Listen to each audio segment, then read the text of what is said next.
Welcome back to SwitchCorner. My name is Alex and today we're going to be taking a look at my top 10 Nintendo Switch eShop releases of 2020. No AAA here, no physical release unless limited, and these are my personal picks, not necessarily score given or general opinion. So without luck, hit subscribe if you love the Switch as much as we all do here, join our growing family, and let's get started.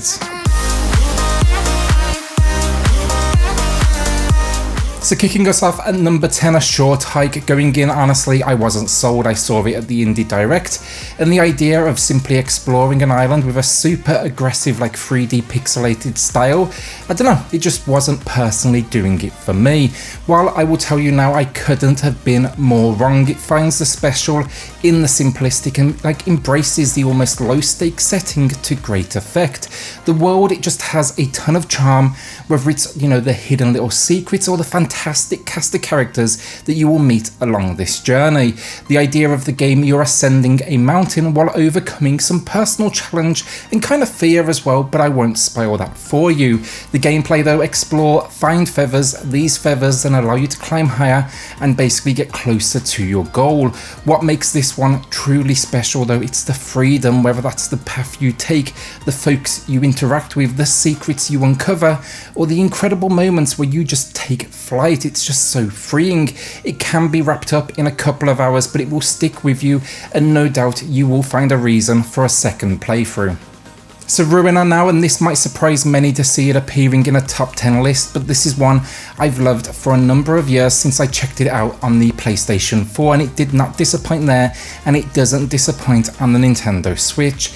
This is about as fiscal as they come in relation to twin stick shooting, but what I've always loved about Ruiner is the attitude and the cyberpunk world where it all takes place, telling the story of a sociopath who is pushing back against a corrupt system while hunting down his kidnapped brother.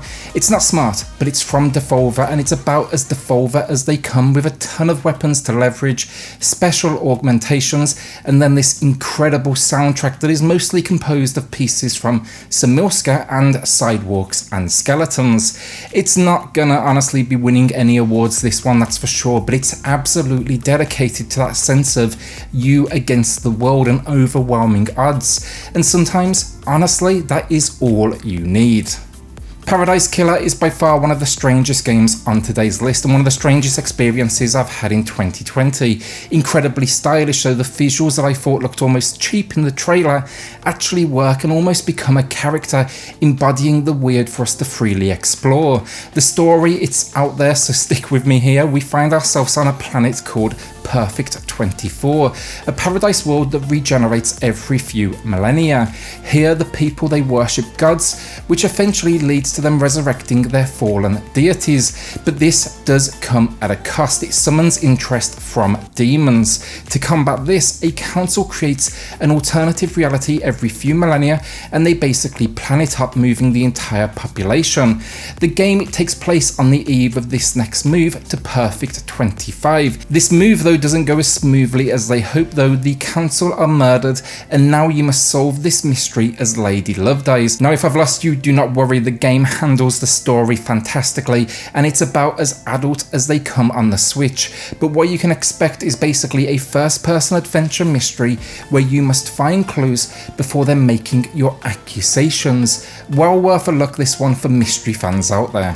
Fables, the Everlasting Sapling was the Paper Mario game I wanted in 2020.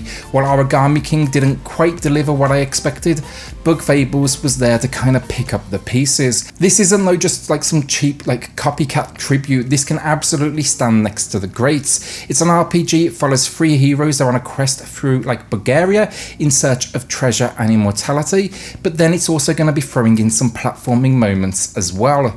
The turn-based combat is solid though, and then there's just a ton of things to do. It's going to take you well over 20 hours to beat that main quest line, and then you can throw in things like side quests and boss moments. It even recently received a free patch, and that introduces even more bosses, even more quests, improved cooking, and some like additional gameplay tweaks that just help with the pacing. I really did enjoy this one though. Like most people, I think I went in expecting that cheap copycat tribute, but I walked away, and I will happily now put this name alongside things like Paper Mario, because this is the Paper Mario experience I think it's fair to say, you know, many of us wanted. Mo Astray is an overlooked gem that deserves more attention. I'll put it simply, it came out of nowhere, nearly instantly fell into obscurity, but if you like your action puzzle platformers, this one should not be slept on. Taking on the role of a life form of sorts known as Mo, you're basically a blob. You awake upon a research vessel and you discover an alien life form has infected the entire human crew and turned them into kind of like a hybrid between mutant and zombie. Now you must navigate these corridors, escape, and then figure out what the hell happened here. Controls, they are simple, think movement with the ability then to jump. It's using like a targeting system that's in some way similar to that of Dandara, but as you progress, more abilities will become available, from things like, you know, the simple stuff, think double jump, to the ability to control these human creatures by jumping on their heads. You can even see their memories and history, with stunning pixel work though and a gruesome setting similar to that of Carrion. It's all then topped off with an incredible score. This one deserves a whole lot more love than it's really got this far. To the Moon is a piece of storytelling genius. It may look like a traditional retro RPG, but that couldn't be further from the truth. No combat or anything like that here, simply exploration and the occasional, like very light puzzle.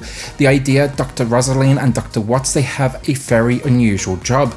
They give people another chance of life from the very beginning by editing their memories. Basically, you're going to give them this fake history, the dreams they desire. It's a Sophia operation though that comes at the cost of your life, so it's the last thing you will ever remember. That means it's only done for those in their last moments of life, so they can just fulfill that final dream. In this case, it's an elderly man by the name of Johnny who dreamt of going to the moon. Travel through his mind and build this story while seeing the impact this change is having on his family while he is like under. Emotionally exhausting, the short run time of around 4 hours is absolutely perfect, and it's an incredibly crafted piece of work. I challenge you not to get emotional with this one. It would be like watching, I don't know, The Lion King and not getting the feels. The sequel arrives then on the Switch next summer, and this is just a stunning example of the stories video games can weave. Hey, it is now, and yes, it's not number one, and everybody screams, roll on the barrage of comments down below telling me it should absolutely be number one, and I do understandably get it, but for me personally, there's a couple of games that just slightly outdid it that will stick with me for a long time to come. I'm not sure really what I can add here. It's no doubt, you know, the biggest indie of the year, but it's a near pitch perfect take on the rogue-like genre. It's presented though in an isometric dungeon crawling style. Battle it out though, upgrade, learn weapons, die, repeat. Along the way you'll meet gods who will both help you or stand in your way. Taking on the role of the Prince of the Underworld, you basically want to escape, defying of course the god of the Underworld.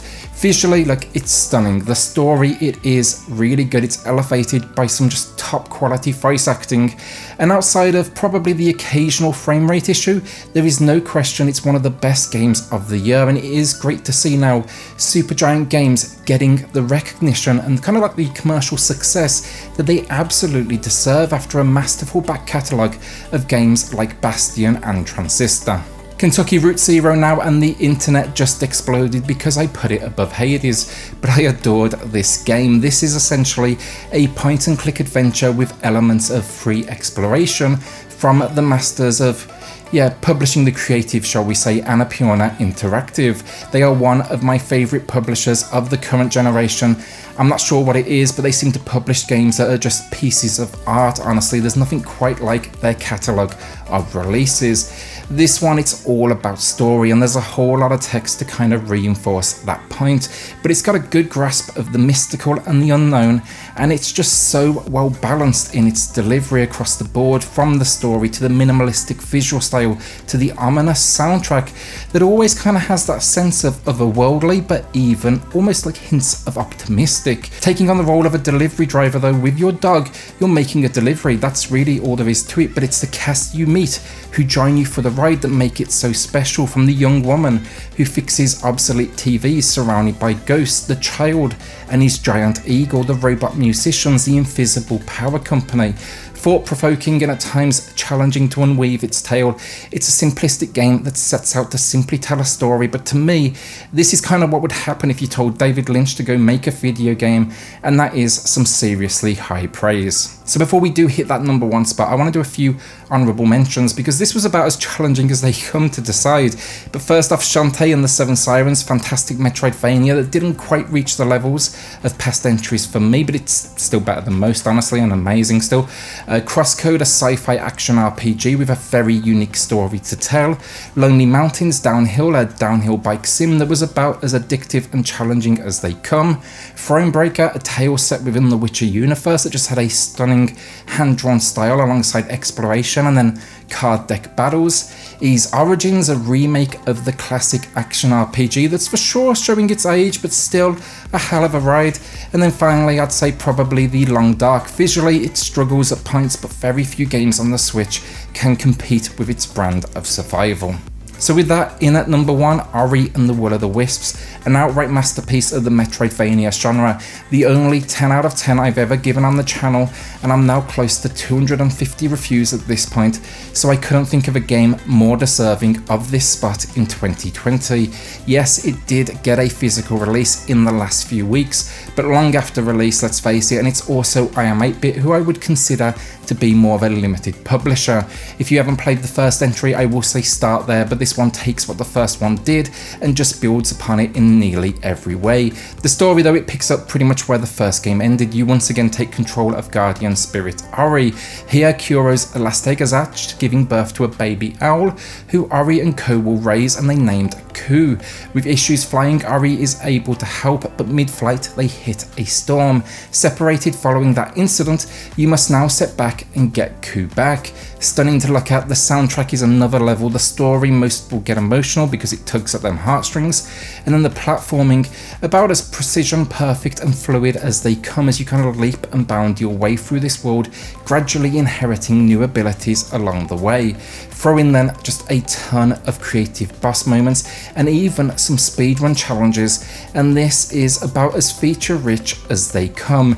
The only minor issue, the very occasional performance hiccup, but it's better than nearly every other version of the game out there, and it's just a testament to the optimization for the Nintendo Switch. Buy this game immediately, it's absolutely worth every bit of the price, and it will no doubt be remembered for a long time to come. And that's my top 10 eShop releases of 2020. Let me know in the comments down below what I missed, because I know I missed something, that is for sure. With so many releases, it's so hard to keep track of everything, honestly, so I'd love to hear what you change or even remove and add to this list. My physical and then AAA version of this list, that will be live here in the next couple of days, and I will be linking that above the moment it is live. With that though, then, like a shout out to the patrons of the channel who are just going above and beyond to support SwitchCorner. Helps more than you know, so thank you all so much. If you do want to check that out for yourself, I have linked it in the video description down below.